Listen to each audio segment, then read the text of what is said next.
Assalamualaikum warahmatullahi wabarakatuh. Berjumpa lagi bersama saya Inat Sutisna, CGP Angkatan 9 dari SDN 4 Jayapura. Kali ini saya ditemani oleh Ibu Sri, guru PAI dari SDN 4 Jayapura. Assalamualaikum warahmatullahi wabarakatuh. Waalaikumsalam warahmatullahi wabarakatuh. Bagaimana kabarnya hari ini, Bu Sri? Alhamdulillah baik. Bu Sri, hari ini kita akan adakan percakapan observasi ya. Sebelumnya nanti saya akan amati jalannya proses pembelajaran yang Ibu lakukan di dalam kelas, atau sebelumnya saya akan mengadakan supervisi kelas. Adapun tujuan diadakan supervisi adalah untuk mengetahui dan mengevaluasi jalannya proses pembelajaran yang Ibu lakukan. Dan hari ini kita melakukan percakapan pra-observasi sebagai persiapan awal sebelum nanti Ibu melakukan pembelajaran agar lebih siap dan lebih percaya diri sehingga memberikan pembelajaran yang terbaik bagi murid.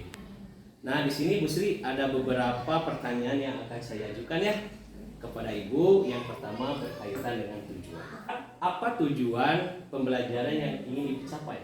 Baiklah Pak, berdasarkan perencanaan yang saya buat ya, saya mempunyai 3 tujuan. Yang pertama, peserta didik dapat menyebutkan tentang sifat-sifat pada Rasul. Yang kedua, peserta didik mampu memahami sifat-sifat para Rasul. Dan yang ketiga, tentu saja peserta didik mampu meneladani, setelah dibahas tentu mampu meneladani sifat-sifat wajib para Rasul. Bagus sekali ya tujuan yang akan diajak oleh Bu Sri. Mudah-mudahan tujuan tersebut tercapai ya Bu Sri ya. Selanjutnya, bagaimana dengan area pengembangan yang ingin Ibu capai? Untuk area pengembangan, saya mengambil 2 area, Pak. Yang pertama di area pengetahuan, yaitu siswa mampu menyebutkan dan memahami sifat-sifat dari para Rasul. Yang kedua, dari area keterampilan, yaitu siswa mampu meneladani dari sifat-sifat para wajib para Rasul. Oh iya, jadi untuk area pengembangannya di sini Bu Sri mengambil dari area pengetahuan dan keterampilannya yang sudah Ibu paparkan tadi. Bu Sri, bagaimana pembelajaran yang ingin Ibu terapkan di dalam kelas, misalnya dalam hal strategi ataupun metode pembelajaran?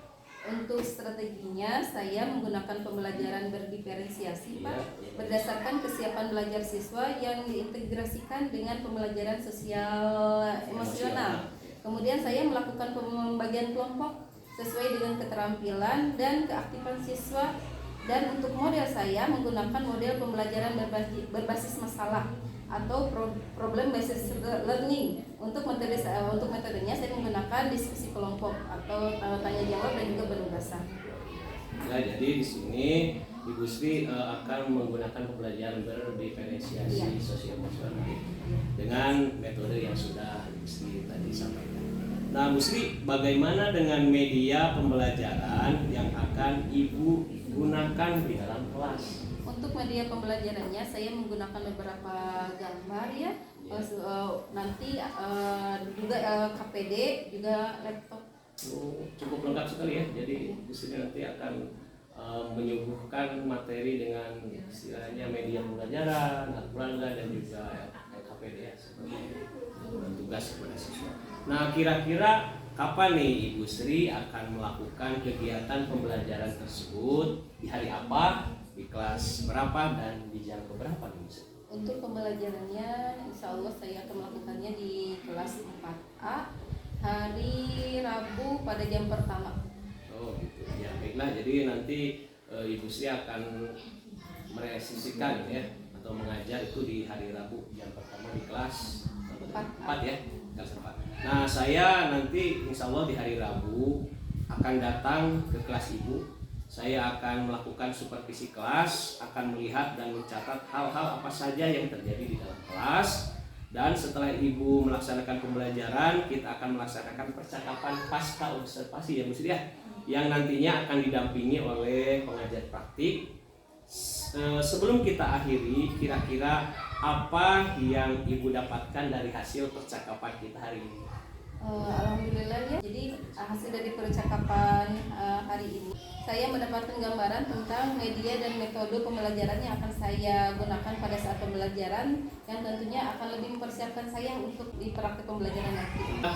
Ibu, terima kasih atas waktunya dan sudah bersedia berbincang-bincang dengan saya di percakapan praobservasi. Sampai bertemu di kegiatan observasi kelas hari Rabu depan ya Bu Siti ya. Demikian percakapan praobservasi kita hari ini. Sampai bertemu di kegiatan observasi kelas dan juga percakapan pasca observasi. Wassalamualaikum warahmatullahi wabarakatuh. Terima kasih Bu Sri. Bismillahirrahmanirrahim. Assalamualaikum warahmatullahi wabarakatuh.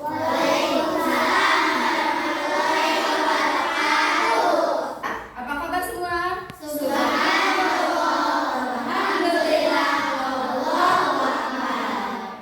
Alhamdulillahirrahmanirrahim. Hari ini kita bisa bertemu kembali di pembelajaran PAI ya. Bersama ini teh kelas 4A ya. Kelas 4A. Sebelum kita memulai pembelajaran, mari kita berdoa dulu supaya pembelajaran hari ini bisa bermanfaat ya, khususnya buat kita umumnya nanti bisa diamalkan dalam kehidupan sehari-hari kita ya. Marilah kita berdoa sama dipimpin sama kainnya. Istiadat siap. Mana siapnya? Ini sudah siap. Berdoa dimulai.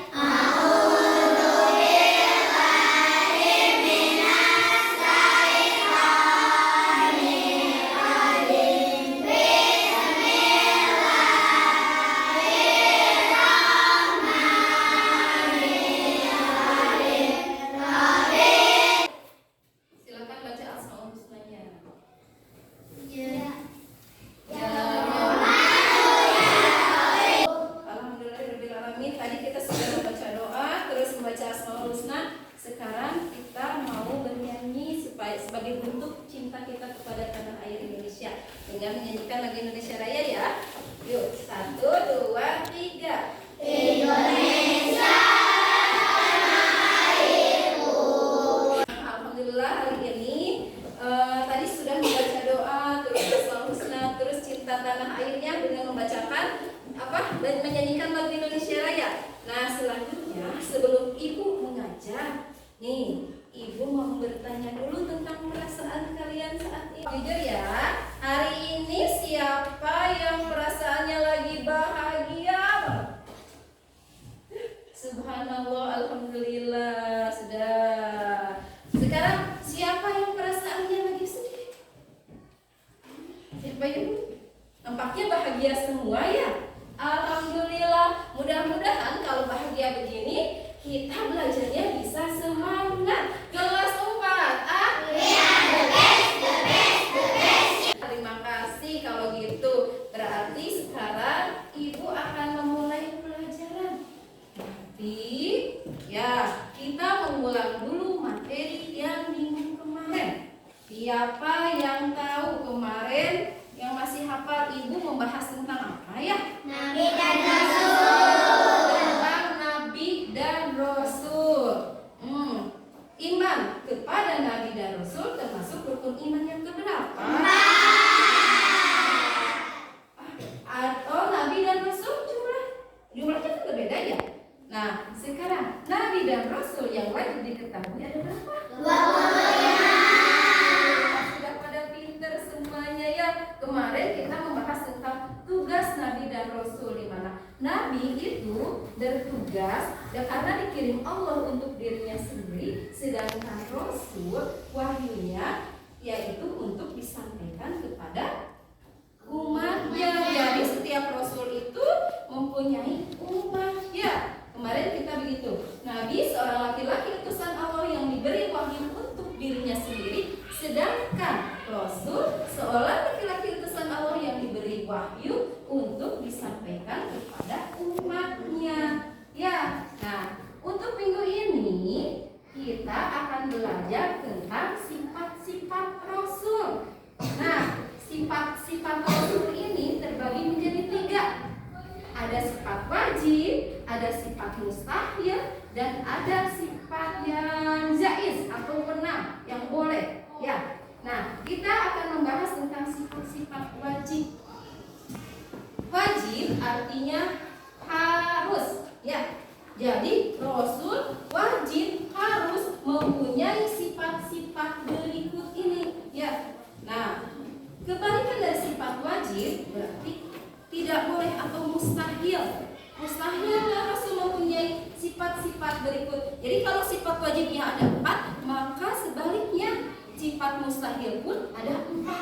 Ya. Nah, yang pertama dari sifat wajib dari Rasul adalah sidik. Adalah apa? Sidik. Sidik artinya benar, tidak bohong. Segala sesuatu yang diucapkan oleh Rasul itu adalah benar adanya. Baik ucapan maupun tingkah laku Rasulullah itu benar adanya. Nah, kebalikannya adalah sifat kedip, bohong, mustahil para Rasul mempunyai sifat bohong. Mustahil Rasul itu berbohong. Nah, makanya Rasulullah sejak kecil itu sudah mempunyai sifat jujur. Ya, maka sejak kecil Rasulullah disebut Al-Amin. Artinya dapat dipercaya. Apa Al-Amin? Dapat dipercaya. Sifat wajib bagi Rasul yang pertama adalah Sidik. artinya Benar. artinya Sidik. artinya Bohong. Nah, yang kedua, sifat wajib bagi Rasul adalah amanah. Nah, amanah itu terpercaya. Ya, mana mungkin Rasulullah itu berkhianat. Ya, kalian sama teman saling menjaga amanah rahasia. Nah, Rasul pun begitu. Rasul dulu sangat amanah. Ya, makanya dari tadi yang pertama jujur, kedua amanah, terpercaya. Rasulullah punya sifat amanah. Sejak kecil diberi gelar Al-Amin, jujur dan terpercaya. Karena orang jujur pasti dipercaya. Kebalikannya khianat tadi ya. Khianat itu berkhianat. Ya. Contoh dalam kehidupan sehari-hari. Kalian pergi dari rumah ke sekolah, diamanatkan sama mamanya, dikasih amanat harus belajar ya di rumah di sekolah dengan baik. Di sekolahnya berbaik, amanat tidak? Tidak. Ya, mudah-mudahan kita terhindar. Nah, dan yang sifat yang ketiga dari sifat wajib dari Rasul adalah tabligh. Tabligh menyampaikan. Setiap Rasul kan diberi wahyu sama Allah. Nah, dari wahyu tersebut disampaikan kepada umatnya. Contoh, ya Rasulullah sampaikan kepada umatnya untuk sholat. Maka kita harus mengerjakan sholat karena Rasulullah sudah menyampaikan bahwa kita harus mengerjakan sholat. Ya, itu tabligh menyampaikan. Contoh dalam kehidupan sehari-harinya seperti kita ada teman kita yang nggak bisa, yang nggak mengerti, coba sama kita yang tadi sudah belajar kasih tahu. Ya, nah itu adalah contoh dari sifat tabligh menyampaikan. Kebalikannya adalah kitman menyembunyikan. Ya, Rasul tidak mungkin menyembunyikan wahyu dari Allah. Yang terakhir adalah sifat patonah. Artinya adalah pintar atau cerdas. Iya. Rasul itu wajib mempunyai sifat pintar tapi cerdas. Ya, maka kita harus menirunya. Kita tidak boleh menjadi orang yang balada, bodoh. Nih, Bu bertanya, supaya kita pintar harus apa? Harus rajin belajar. Ya, Rasulullah pintar. Kenapa kita tidak mengikuti kata Rasul bahwa kita juga harus pintar dengan cara rajin belajar? Ulangi lagi. Ada berapa sifat wajib bagi Rasul? Kalau sifat wajib bagi Rasul ada 4, berarti sifat mustahilnya ada 4. Ibu ini punya LKPD ya. Ibu sudah membuat kalian menjadi 3 kelompok. 3 kelompok berdasarkan strategi kalian untuk belajar. Kemampuan kalian untuk belajar, yaitu dengan kelompok visual, kinestetik, dan auditori. Ya. Nah, sekarang Ibu ini ada LKPD. Silakan kalian berdiskusi mengenai bagaimana cara meneladani sifat wajib bagi Rasul. Ya. Nah, ini adalah gambar-gambar cara meneladani. Silakan kalian kelompokkan ke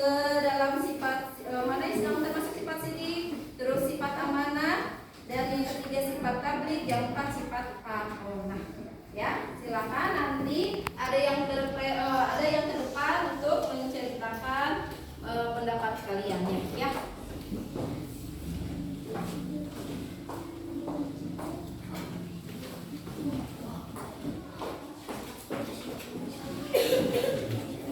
Silakan isi.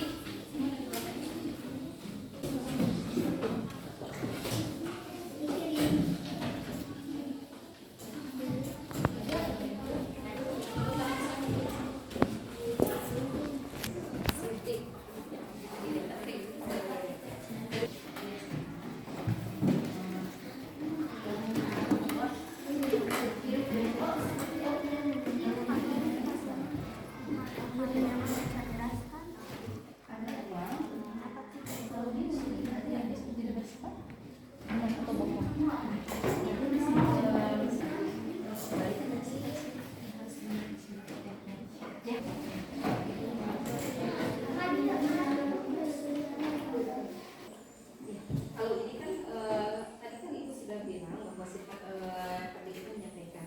Jadi contohnya dari keteladanan seperti tadi menurut kalian itu maksud itu menyampaikan kepada temannya adalah sifat ya. Ini adalah kelompok inisiatif ya. Coba lihat dalam perbuatan baik ini adalah seperti ini orang ya.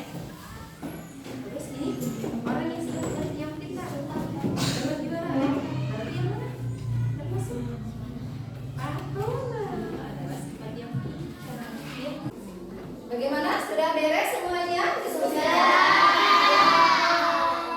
Visual sudah beres diskusinya? Sudah. Kelompok kinestetik sudah beres? Kelompok auditory sudah beres? Alhamdulillah. Nah sekarang kalau sudah beres, kelompok mana dulu yang mau ke depan semuanya untuk menjelaskan? Kelompok ini dulu, silakan. Semuanya ke depan ya. Beri semangat dulu.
Sifat wajib bagi Rasul seluruhnya ada berapa? 4. Yang pertama sifat apa? Artinya apa? Yang kedua sifat apa? Artinya apa? Yang ketiga artinya apa? Yang keempat sifat apa? Alhamdulillah, kesimpulannya hari ini kita belajar bahwa sifat wajib bagi Rasul ada 4. 1. Sidik artinya benar.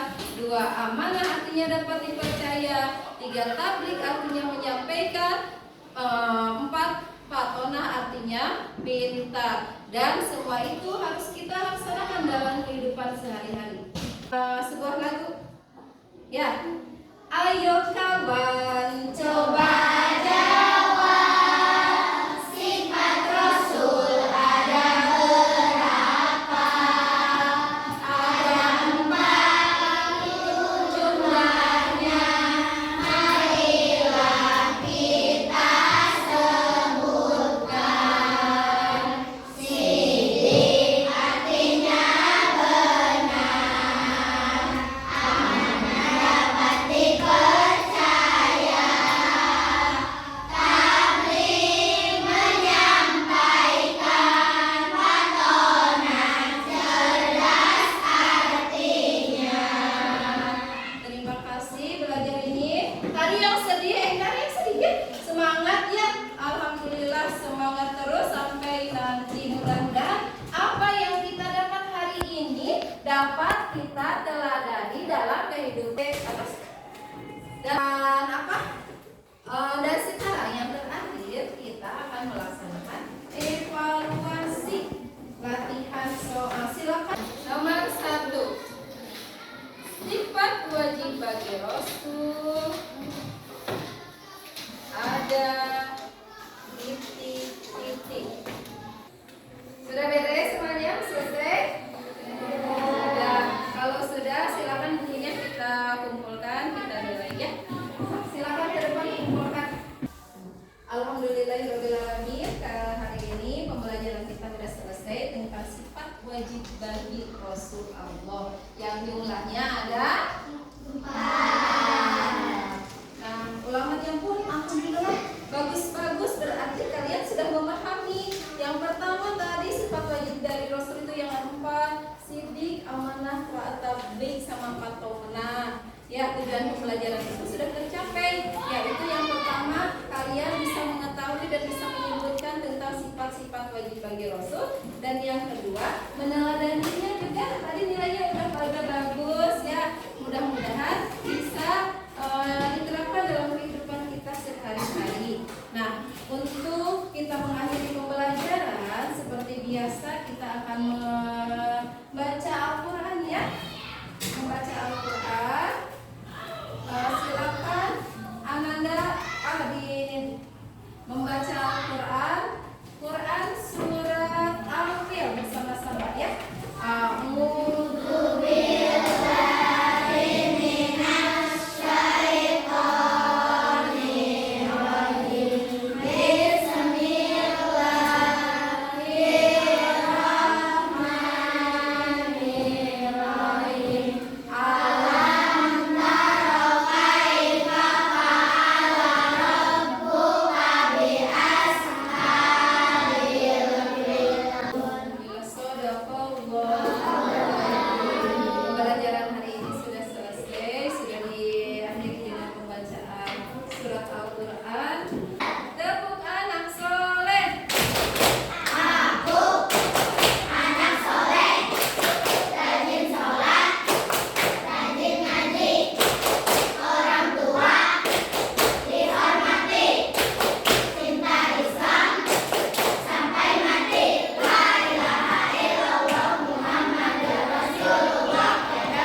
Assalamualaikum warahmatullahi wabarakatuh. Bertemu kembali dengan saya di percakapan pra observasi. Masih bersama saya Ines Sutisna, CGP Angkatan 9 Kabupaten Garut, unit kerja SD 4 Jangkuran. Saya masih ditemani oleh Ibu Sri sebagai guru yang telah diobservasi pada kegiatan supervisi akademik. Assalamualaikum Bu Sri. Bagaimana kabarnya hari ini? Bu Sri, percakapan pasca observasi ini saya akan mengajukan beberapa pertanyaan terkait dengan jalannya observasi kelas yang sudah Ibu lakukan dengan tujuan untuk mengevaluasi sejauh mana pembelajaran yang sudah Ibu lakukan. Untuk pertanyaan pertama, bagaimana perasaan Ibu terkait dengan jalannya observasi kelas yang sudah dilaksanakan? Karena belum terbiasa, awalnya saya merasa gugup, tapi alhamdulillah observasinya berjalan lancar. Bisa diceritakan kembali Bu, area pengembangan apa yang Ibu lakukan di dalam kelas dan langkah-langkah atau tahapan pembelajaran apa yang sudah Ibu lakukan di dalam kelas tersebut? Untuk tahapan pembelajarannya seperti biasa, saya membuat perencanaan pembelajaran. Nah, kalau untuk area pengembangannya, saya mengambil dua area, yaitu area pengetahuan dan area keterampilan. Di mana area pengetahuan ini saya mencoba berusaha untuk supaya siswa itu bisa menyebutkan tentang sifat-sifat yang wajib pada Rasul Allah. Dan kalau area keterampilan yaitu supaya siswa bisa menyebutkan dan mencontoh keteladanan dari sifat-sifat wajib dari Rasul. Luar biasa ya Bu Sri, jadi sudah terlihat jelas ya antara area pengembangan dan menurut Ibu sejauh mana area yang sudah Ibu sampaikan tadi, apakah sudah berhasil dilakukan di dalam kelas atau belum? Alhamdulillah udah berjalan dengan baik, namun masih ada kekurangan Pak. Tapi kemarin kalau saya perhatikan sudah sangat luar biasa ya pada saat sedang observasi. Alhamdulillah. Menurut Ibu, apa kekurangan atau kendala yang dihadapi ketika proses pembelajaran di dalam kelas? Tadi kan Ibu mengatakan masih ada kekurangan atau kendala. Itu apa? Kendala atau kekurangan? Kekurangan dan kendalanya itu ketika proses pembelajaran dalam kelas, salah satunya masih ada beberapa siswa yang tidak ingin terlibat dalam pembelajaran, jadi terlihat tidak aktif gitu. Oh begitu ya. Kira-kira menurut Ibu, mengapa hal tersebut bisa terjadi? Mungkin dalam pembagian kelompok dengan jumlah siswa yang sangat banyak, di sini kan siswanya sangat banyak, jadi mungkin itu kendalanya. Terus untuk selanjutnya saya akan membagi kelompok sesuai dengan minat anak Pak. Terus saya juga akan bagi kelompok dan memaksimalkan belajarnya, yaitu dengan menggunakan gaya belajarnya, sesuai gaya belajarnya, yaitu yang terbagi 3 itu Pak. Yang pertama menggunakan auditori, terus gaya belajar kinestetik, dan gaya belajar visual. Insya Allah untuk kedepannya seperti itu. Wah sekali ya, luar biasa apa yang disampaikan oleh Ibu. Jadi pembelajaran kemarin sudah dikelompokkan ya berdasarkan minat dan gaya belajar siswa ya, ada yang auditori, visual dan kinestetik. Ya, untuk selanjutnya mau dioptimalkan lagi. Siap, terima kasih. Jadi itu adalah rencana ke depan yang ke depan Ibu ya, pada saat proses pembelajaran di mana Ibu akan menyesuaikan dengan kenyamanan mereka dengan gaya belajar masing-masing. Ada yang visual tadi yang Ibu sampaikan, auditori ataupun kinestetik.